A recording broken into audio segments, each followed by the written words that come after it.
我就心裏邊有個感覺咧，有啲嘢未完啊！當我行咗4-5步之後，都行唔到啦。點解我要去咧？點解我要忽然間係會成間屋我又走啦？我都要睇到嗰個篋。係咪呢個世界上係有冤情嘅咧？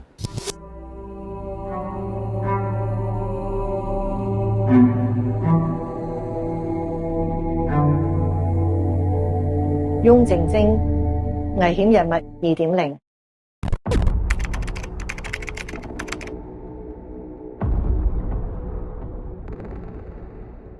歡迎大家嚟到危險人物2.0。咁我新跟呢個都唔使介紹啦，陳欣健先生。靜晶，你好。多謝晒你。嗱，咁咧，我諗我哋坐埋一齊，其實我哋見咗都唔係好耐啫嘛，我哋成日都見面啦。上次成日都見係，但係最早見你哋就孭緊書包咯。係啊，我記得。但係我哋最近見就喝彩。係啦，嗰次係有一個修復版。係啦。咁我哋就接受訪問啦，好開心見翻。真係好開心。咁嗱，我咧就其實識咗陳欣健先生好耐㗎啦。咁我一路都係叫做 Uncle Philip 嘅。咁但係同期咧，咁亦都有楊受成先生啦，我就叫做 Uncle Albert 嘅。佢就嚴重警告我已經老啦，唔可以叫 Uncle 啦。咁我叫你 Uncle Philip，你介唔介意先？完全唔介意。OK， 咁我都叫翻你 Uncle Philip 好嘛？叫 Uncle Philip 好啲。即係唔使叫 Philip 啦，我叫 Albert 要叫 Albert 嘅。係，我都想叫 Uncle Albert， 不過佢係會打死我。我都唔可以叫，你叫真係唔得了啦。咁其實咧，我同你嘅淵源咧就好多嘅。你同我媽係朋友嚟嘅喎。係啊，因為你媽咪又識我個太太啦。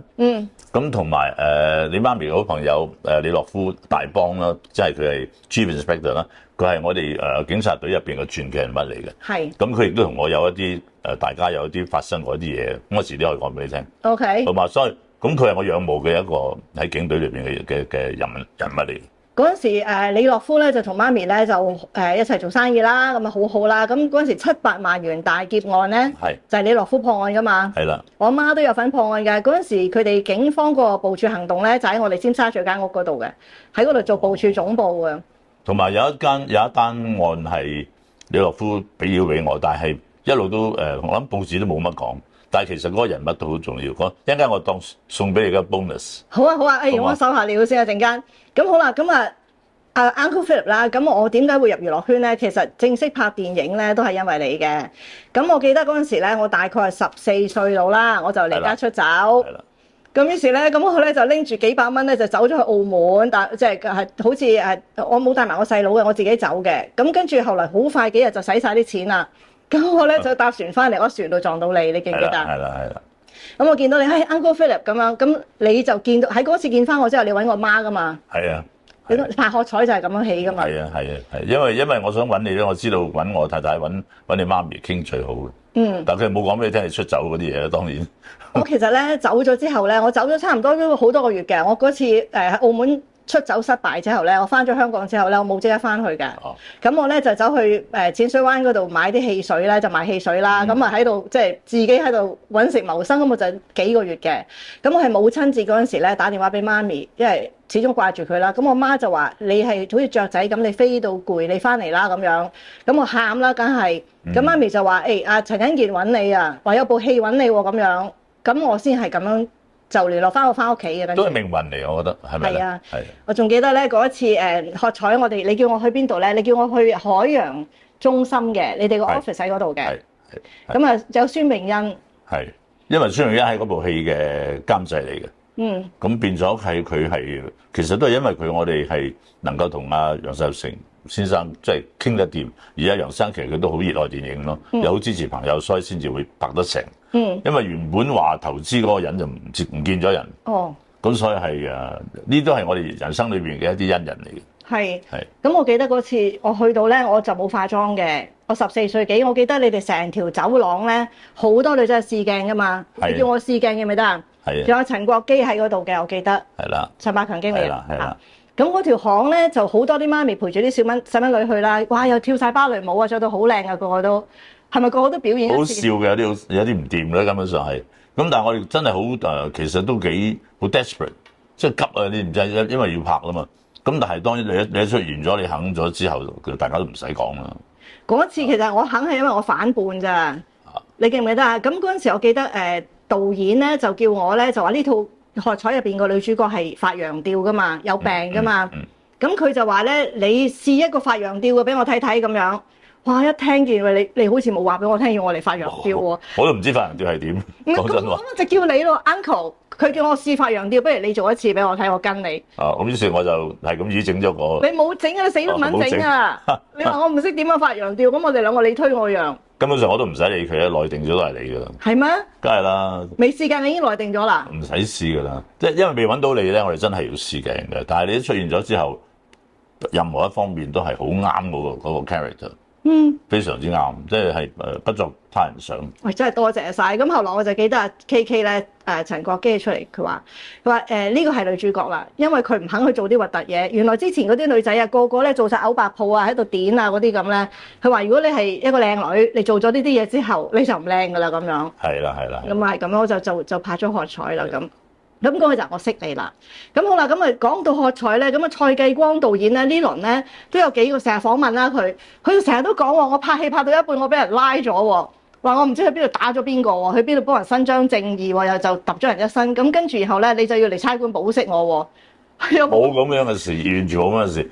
第一件事就係你唔係嗰種喐手喐腳嘅人嚟啦，你根本上你都忙到咩？咁你拍戲已經係對嚟講都係有壓力嘅，又咁同埋你知嗰兩個男主角都好緊要㗎啦，咁我哋成日都同你一齊，咁點會走咗去俾人拉咗？仲要拉咗，未必要揾我去保釋你啦。你媽咪都識咁多人，揾咗李樂夫去保釋你先啦。所以我諗蔡繼光將你個身份可能同陳慧敏個女搞錯咗。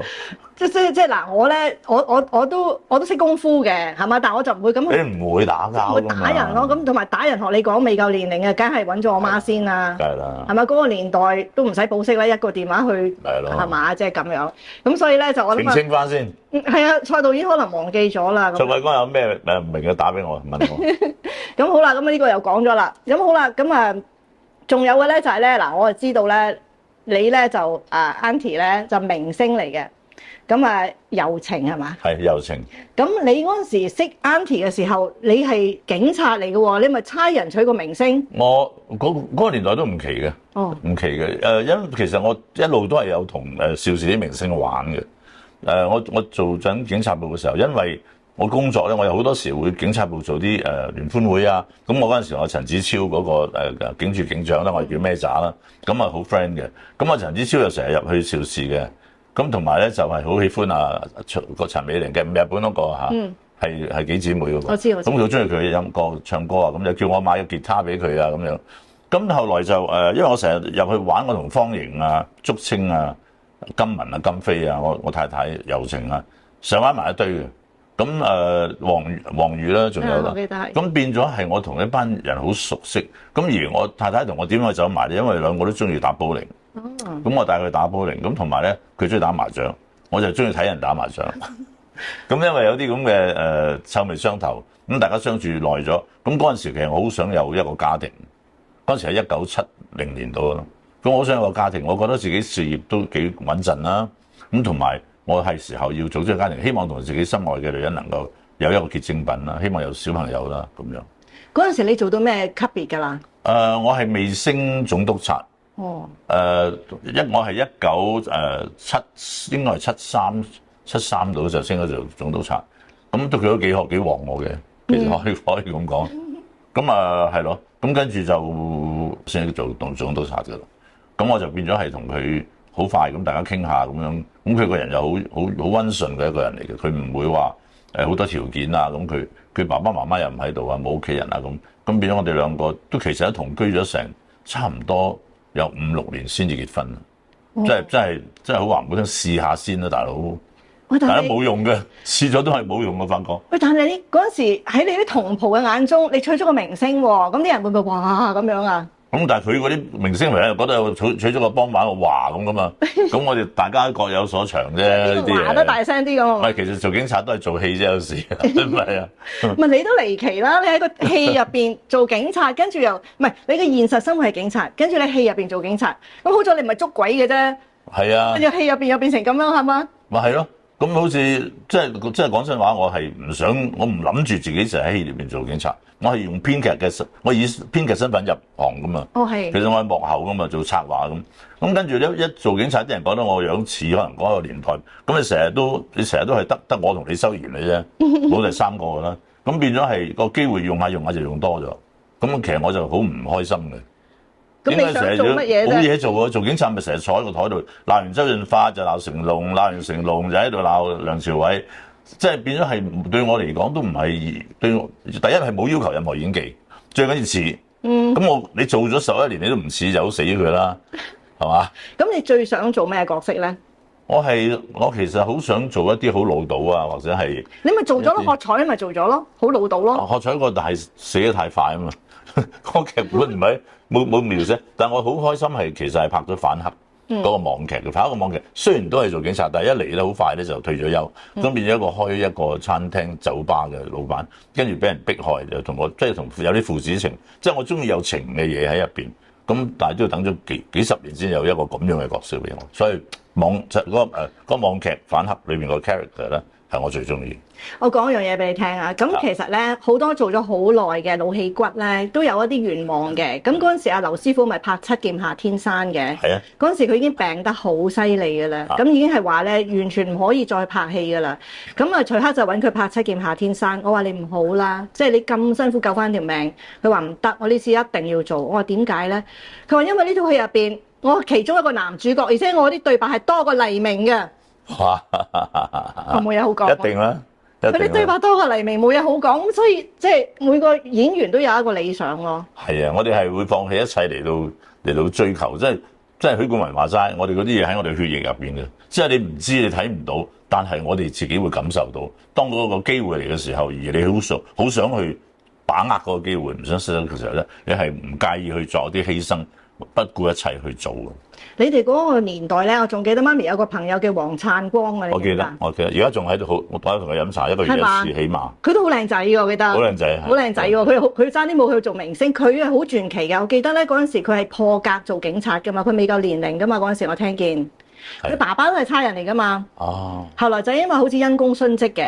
我仲係嗰件事係。咁因公殉職之後咧，佢未夠年齡嘅，但係佢各樣嘢都好合規嘅，好似係未夠年齡破格做警察，後來都升到上警司啊。佢係非常之能幹嘅一個警務人員，同埋我同佢一齊升警司。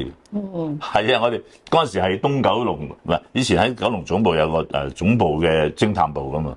咁一個西九龍嘅偵緝警司，一個東九龍嘅偵緝警司，以火車界為界，咁有人分一半。我係西九龍嘅偵緝警司，佢係東九龍嘅偵緝警司。犀利啊！好唔好玩咧？佢仲好好玩。佢而家仲非常之好。我哋一個月都有見一次，大家。佢太太好唔好啊？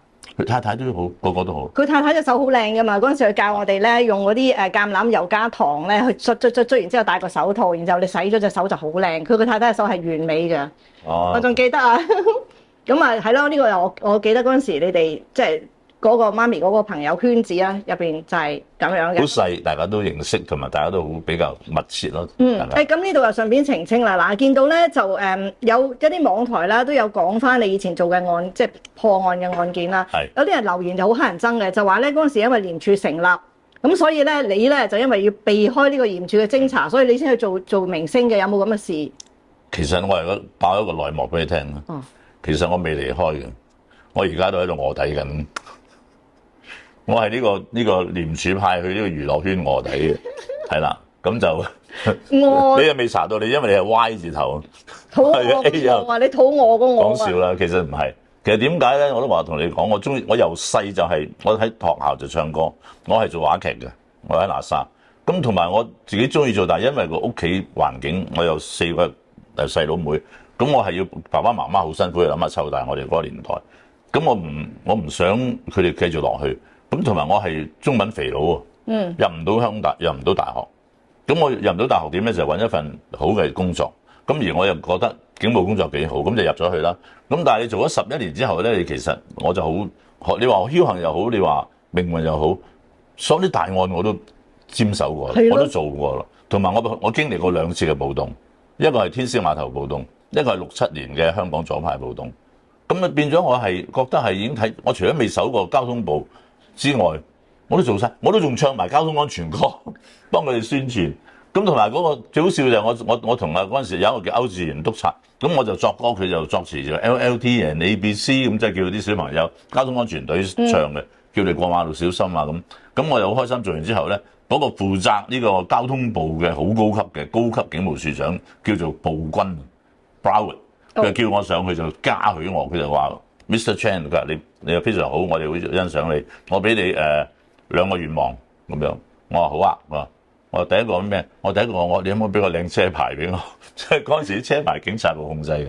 咁我就同我老豆攞咗個 AP66。點知咧呢個牌咧就係有一個人想攞嘅，就係黃孝偉嗰個歐志源幫辦，就係 Albert Poon， 佢 AP 佢揸架車都66。咁就俾我老豆攞咗中間個 AP， 佢攞唔到。咁啊第一好笑啦，第二咁就仲有一個好我俾你。跟住佢話第二個咧要咩？我話可唔可以今世都唔好守交通部？呢個官係負責交通部啊嘛。佢做咩啊？拍台想打我咁就，我唔想俾人鬧啊！嗰陣時好慘，你做守交通部咧，你仲唔理你係幫辦又好，你係 PC 又好，一抄人哋牌一定係俾人鬧嘅。嗰陣時係未有交通嗰啲咁嘅督導員噶嘛，冇咖啡色衫嘅，直接就鬧你。咁我覺得我未俾人鬧，我做咗11年，冇啊。咁我話你可唔可以？好啦，咁我就都做晒啦。咁跟住就跳灰啦。跳灰蕭芳芳同埋梁普智揾我，想我做一啲 research， 因為係講荷蘭運毒嚟香港。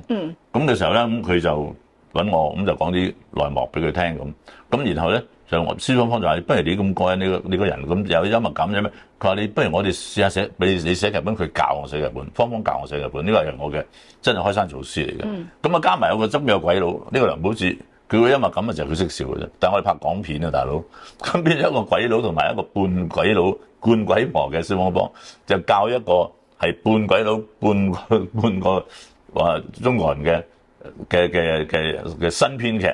咁我就寫咗個劇本跳灰。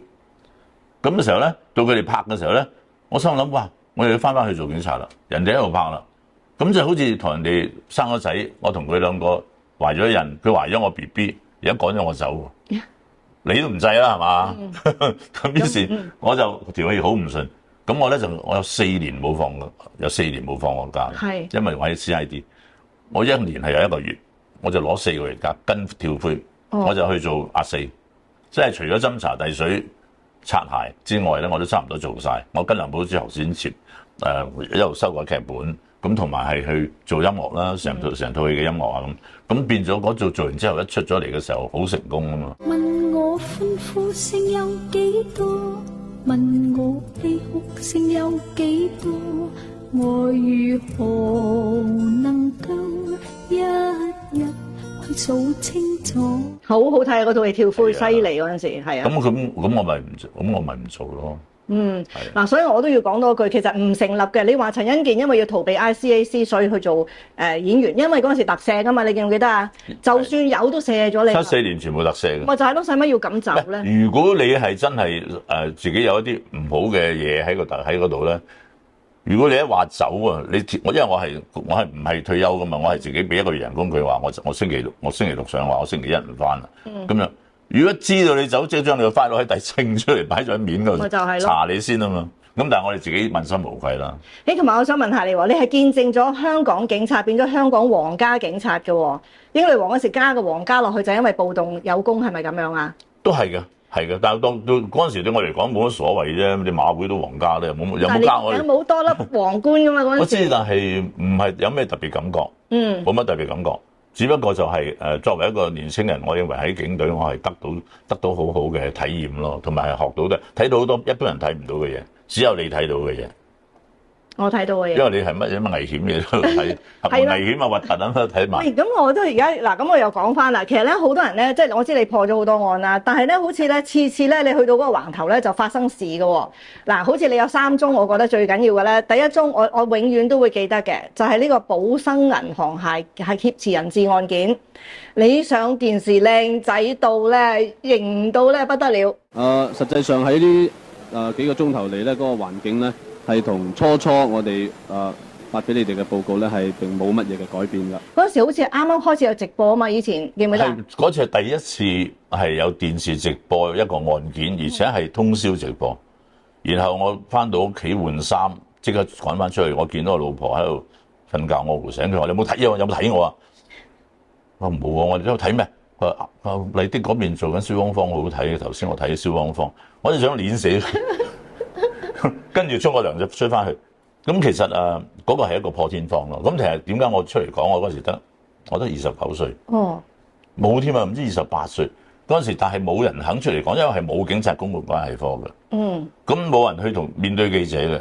咁佢啲記者嚟到嘅時候，咁一級一級話你啦，你到我，你啦，我後邊我冇都得我咁我咪走出去講。咁同埋我一路都有做下主持啊，咁變咗係叫做口齒略為伶俐啲啦。你中英文都好嘅喎，你啲英文邊度學㗎？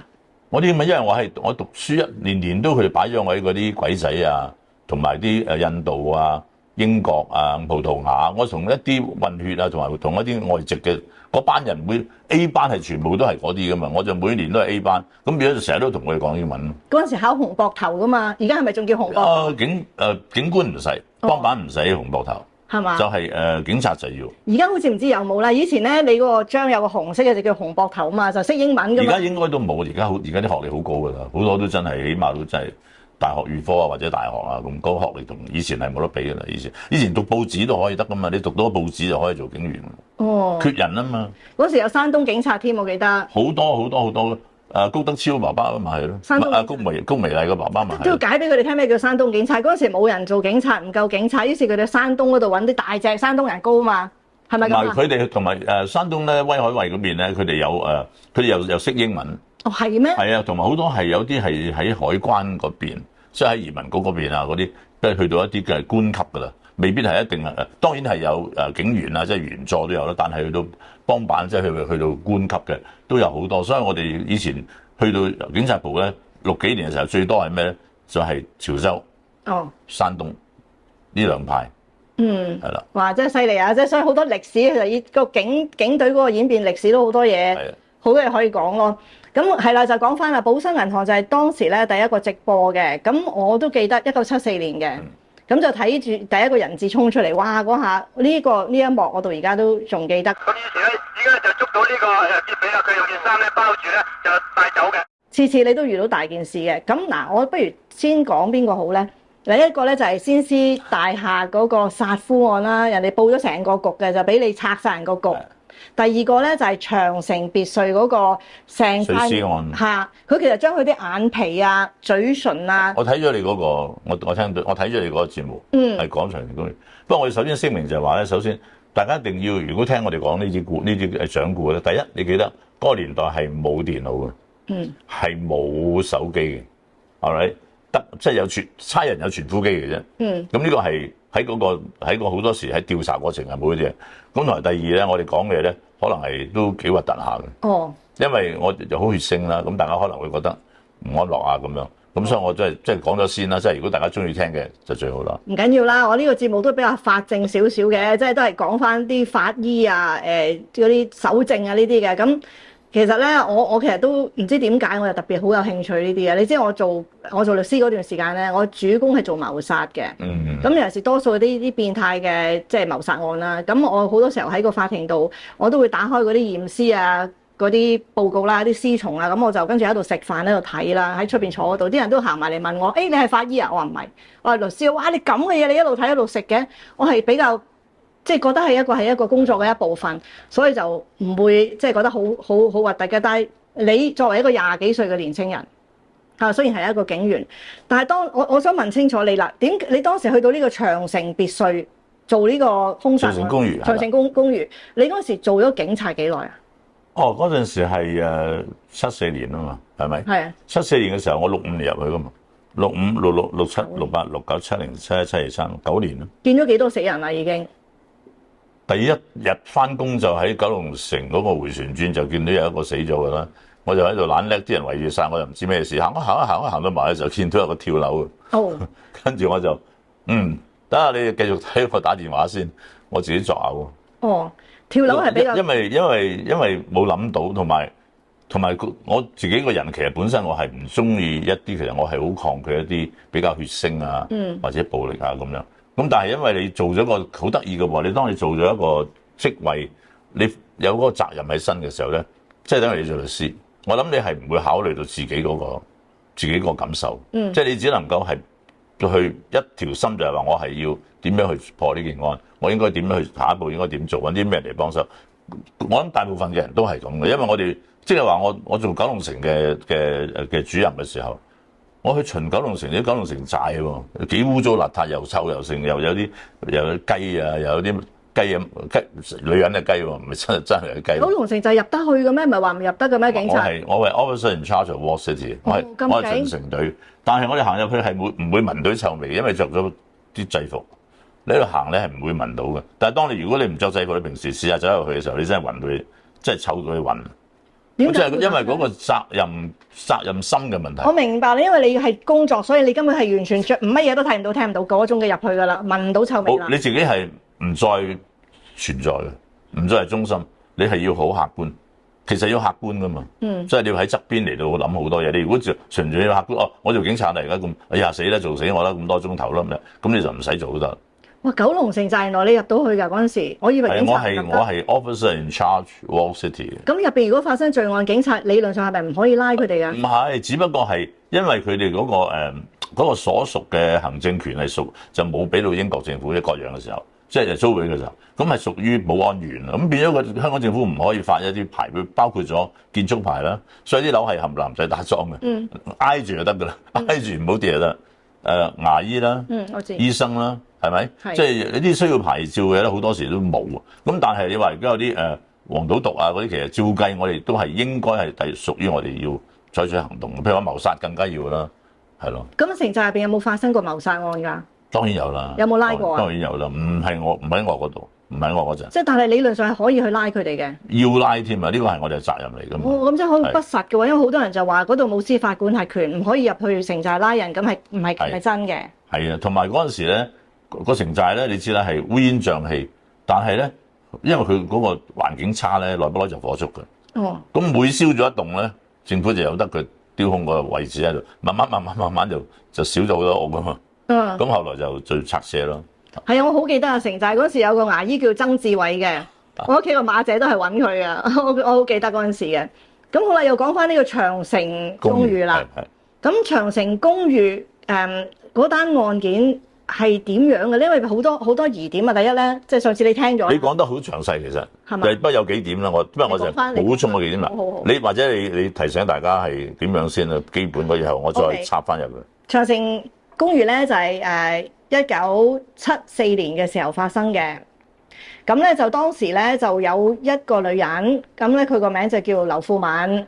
咁佢就係一個髮花，即係喺嗰啲髮型屋度係做提供性服務嘅。咁佢就俾一個泥水匠，咁就叫做梁少平，就俾佢殺咗嘅。咁但係殺嘅過程就即係佢係被勒死啦。咁但係咧，佢啲耳仔嘅耳珠啊、眼皮啊、鼻哥挖一個窿啊，跟住後個嘴唇啊，同埋兩邊嘅乳房啊、一半嘅陰道啊，全部肚臍都有都割咗。肚臍都割咗，咁啊割咗12件出嚟。咁然後咧，最奇怪嘅就係話喺嗰間房入邊咧揾到張字條，就話已經代為割肉。第二件奇怪嘅事就有神秘人打電話去警署，就話咧可以講到俾警員聽，知道嗰12件嘅殘骸咧、殘肢咧係擺咗喺個冷氣槽入邊嘅。咁最後因為呢個梁少平佢咧就喺街度醉酒，咁啊俾人拉咗，咁然後就係差館去到呢個醫院身上面就揾到有呢個死者嘅相片啊，就揾到一啲嘅資料，咁就係咁樣拉佢噶嘛，大概就係咁樣。咁但係奇怪在咧呢個人咧到最拉尾佢只不過係入咗誤殺嘅啫，因為佢話佢自己斷片，乜嘢都唔記得，咁所以咧最終係冇承擔到謀殺嘅責任嘅，佢亦都唔記得自己係點樣割咗嗰個女人嘅身體嘅部分出嚟嘅。咁大致上我估真係咁樣。冇錯，咁就其實我哋去到通常係呢個叫做999嗰啲警員佢接到衝鋒車接到報案，有人話發現到有個咁樣嘅人，咁就然後就通知我哋 CID， 咁 CID 就去㗎啦。咁我去嘅時候咧，一路去咧因為我係第一次接觸謀殺案。我都唔知道係謀殺案，我只不過就係話有個人死咗喺嗰個公寓個房嗰度，咁我都唔知咩事，咁就坐車就見到隔離嗰個沙尖埋喺度話，冇事嘅，去到就醒㗎啦，邊度有嘢啊？跟住嗰度，咁跟住我問我隔離嗰個佢做咩？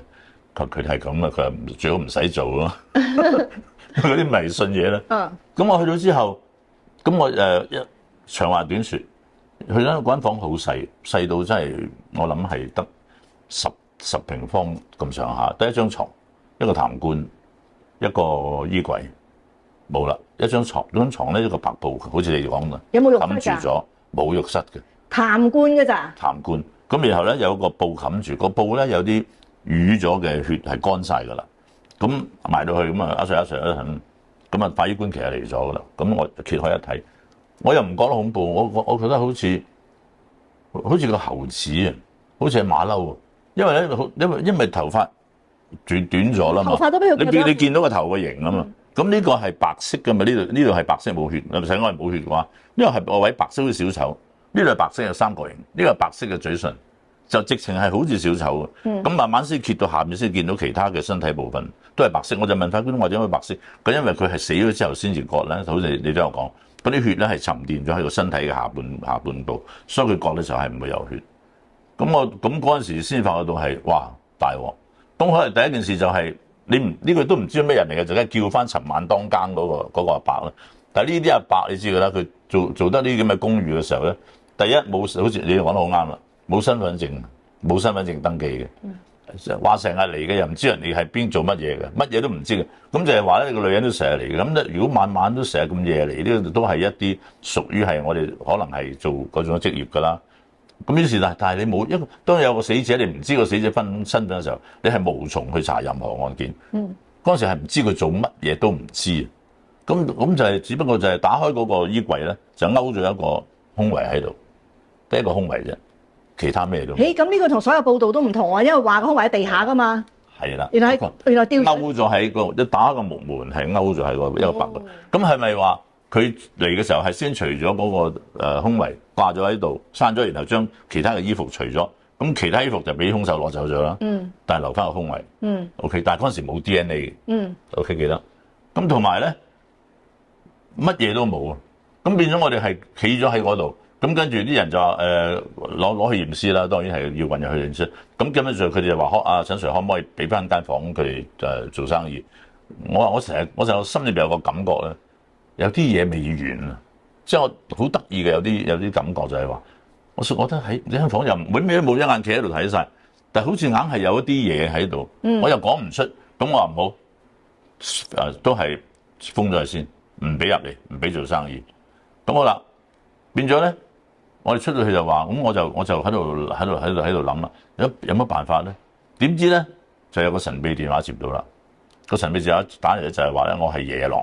其實佢打俾快報嘅，好似係。佢話佢係野狼。打俾快報嘅。佢係野狼。佢話其實佢係兇手，佢啲警察係拉唔到我嘅。佢話佢自己係野狼。咁跟住佢話你翻去睇下間房啦咁。咁我仲記得，我知道咗呢個消息，我就翻去間房自己坐喺度夜晚黑。我喺度望緊冇嘢啊嘛，咁你仲有咩嘢？床下底冚唪唥抄晒。我翻去睇有個冷氣機，唔係冷氣槽喎，冇冷氣槽咁好，係嗰入牆嗰啲咧 carrier 嗰啲啊，窗口機。窗口機，我諗我開有個機又唔開到嘅，我諗下我話，咦叫呢個電機工程處成個攞出嚟，於是就通知咗呢個電機工程處政府揾人嚟成個拉出嚟。一拉出嚟咧，割出嚟啲嘢擺晒喺嗰個冷氣機嘅嗰個頂嗰度，即係攝晒喺個牆度個冷氣機中間。咁咧我就一見到就係、是、我第一件事諗就係話 OK， 已經係縮，因為佢縮咗變晒黑色。咁我咧即刻攞去法醫嗰度，將佢浸佢，等佢鬆翻晒，亂翻上個死者嗰度，然後揾一個畫圖嘅人嚟畫咗死者個樣出嚟。於是畫咗個圖出嚟咧，就登咗報紙咧。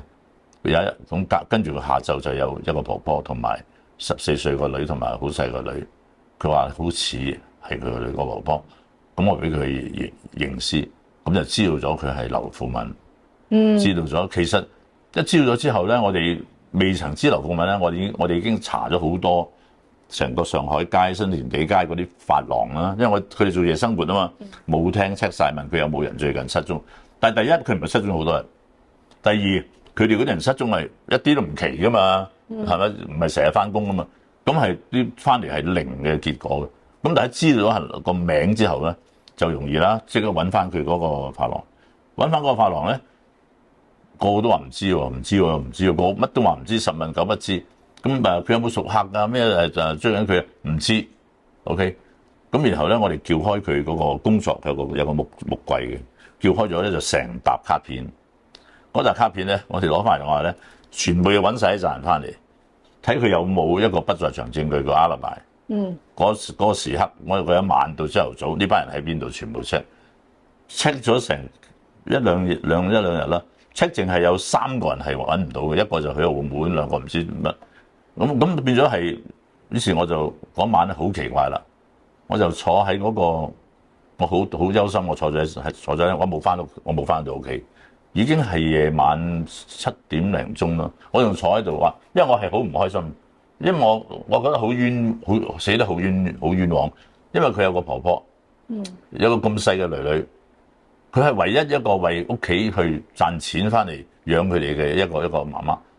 佢又上有高堂下有女，我覺得呢單嘢點會咁㗎？我一定要破呢件案㗎嘛！我就但係又唔知做到咩嘢，就坐咗喺度。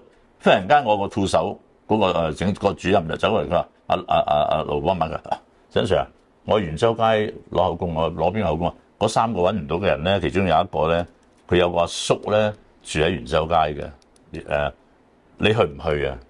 我唔使去㗎嘛，我係一般嚟講都係你去搞掂佢。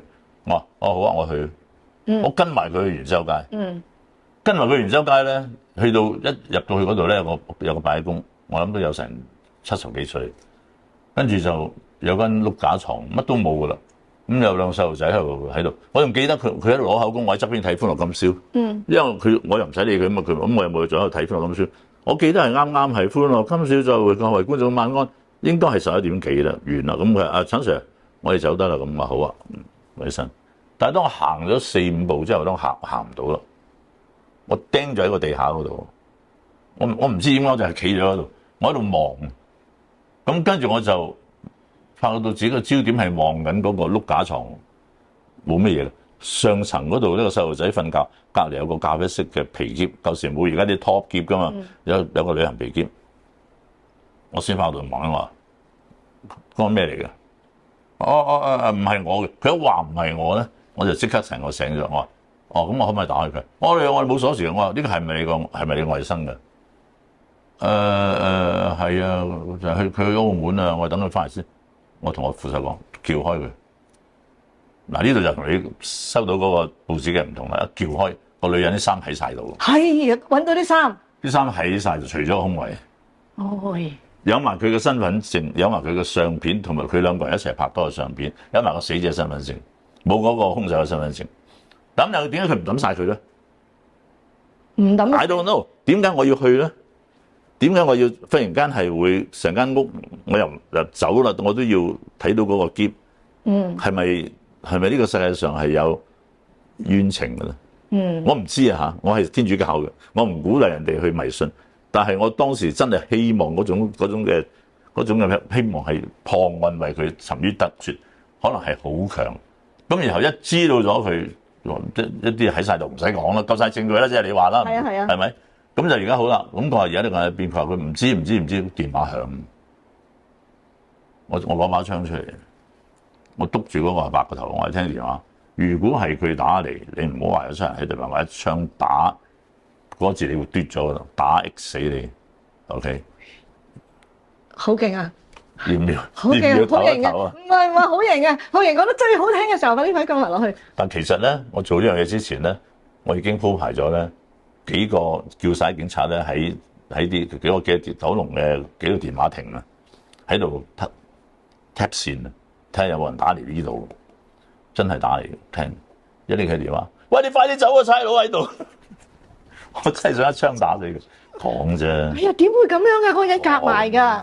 佢救唔係佢親戚嚟㗎嘛？咁都唔可以咁樣㗎嘛？你明知咁我知，咁佢開頭講兩句都唔咩，拖兩句之後，咁但係我就真係當然係好嬲，亦都好失望，但係冇辦法，唔通真係打咁樣報老人家。跟住我原來咧，佢就 check 到喎，我哋嗰個更即係話嗰個機樓咧 check 到佢嗰個打出嘅電話咧，係喺嘉頓麵包對面一個地盤打嚟。即刻叫衝嗰隻去包圍晒嗰度抄，又係得個看更，所有嘅看更都要嚟瞓覺嘅啫。跟住抄醒佢，又話唔好，又話唔知，咁啊俾佢睇呢個人個相，又話未見過。咁因為佢係做地盤工噶嘛，所以佢一定喺呢個地盤工嗰度工作過，佢知道有個有線電話啊嘛，佢喺嗰度打電話翻去。咁拉唔到啦，咁但係起碼知道佢做地盤工啦。咁好啦，又周圍要去抄佢啦。咁然後咧就係去到你上次有講嗰度啦，就係喺旺角喺個街嗰度咧，忽然間有一日話有警察有呢個999話俾我聽，有個男人有啲血喺個口度啊，唔知點樣啊，傷咗就抄佢個身咧，佢荷包有一張卡片係梁兆平，係我哋要追尋嗰個人。佢可能識佢嘅陳 Sir， 你要唔要嚟見下佢啊？我話當然要啦，就即刻去廣華醫院個羈留病房。咁佢仲係都冇扣住手，仲瞓咗喺度。我一望就知道佢係佢嘅，因為佢已經曬到黑晒，佢自己剪晒啲頭髮咧，剪到好短啊，即係成個硬漢嗰啲咧。咁跟住我就呢個 this is him 咁。跟住我話你點樣？你點解會喺街度？佢話有冇啊？有個着紅色衫嘅女人。入我上樓上天棚傾嘢，傾兩傾之後，拱咗我落嚟，即係唔 make sense 嘅。佢講啲嘢根本上就係、咁。我話劉富敏丹，我話你知道㗎啦。我哋知道係你殺佢嘅 ，OK？我哋想知道第一你係點樣殺佢嘅？咁佢喺度啦。